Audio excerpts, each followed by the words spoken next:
In this class, we talk a lot about functions and different types of functions. So to define a function, we have these bullets here that you'll want to review. A function is a rule that assigns to each input quantity exactly one output quantity. The output is a function of the input, and oftentimes you'll see it written this way. The output, generally the letter y, equals is a function of, we use function notation, f of x, the input. Function rule can be described using words, data tables, graphs, and equations. We'll see examples of those below. Graph passes a vertical line test if it's a function. In other words, if I run a vertical line across my graph and it only hits at one time or intersects at one time, then it is a function. If it hits more than one time, it's not a function. Input of the function usually use the letter x, the variable x, independent variable. Notice the in for input and the in for independent variable. Output of a function, generally the letter y, and it's the dependent variable. We can write our independent and dependent variable as a point, x, y, input, output, independent, dependent. So for our first example, we want to determine whether these are functions or not. Now they're called relations, so any ordered pair is a relation, but it's a special type of relation that's a function. So going back to our definition, if for every input there's exactly one output, then we have a function. So in our first case here, each input has exactly one output. So this is a function. For the next example, we can see that for this one, it maps into two different output. So for one input, we have two different output. This is not a function.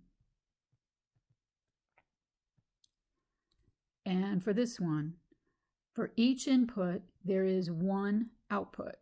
So this input has one output.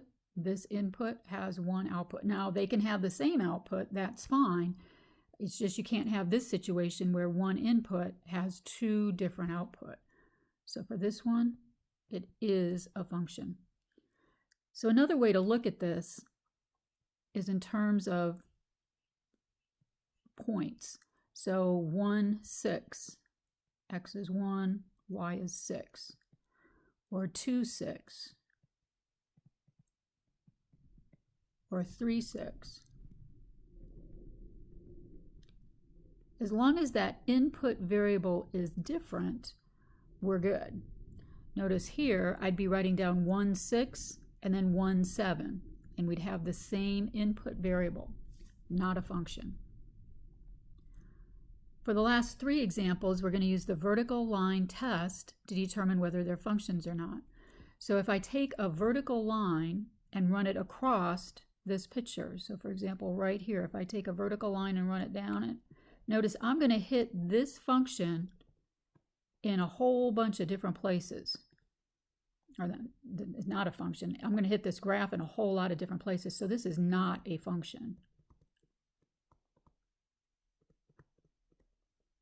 But if I take a vertical line on this problem and I drop it down, notice I'm going to only hit one time. And it doesn't matter where I took my put in my vertical line, I'm only hitting in one place on my graph.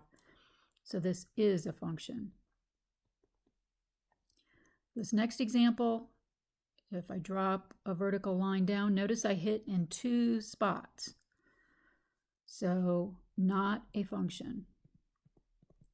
And again, think about it. If I come over here on the x-axis, like let's say this is -1, and I go up to, let's say, 1, I would have the point -1, 1. But I'd also have the point -1, -1 as well. And we've said that if you have the same x value with two different y values, it's not a function. So the vertical line test is just another way to look at it, and it works out best if you have a graph. You can use the vertical line test to determine whether or not it's a function.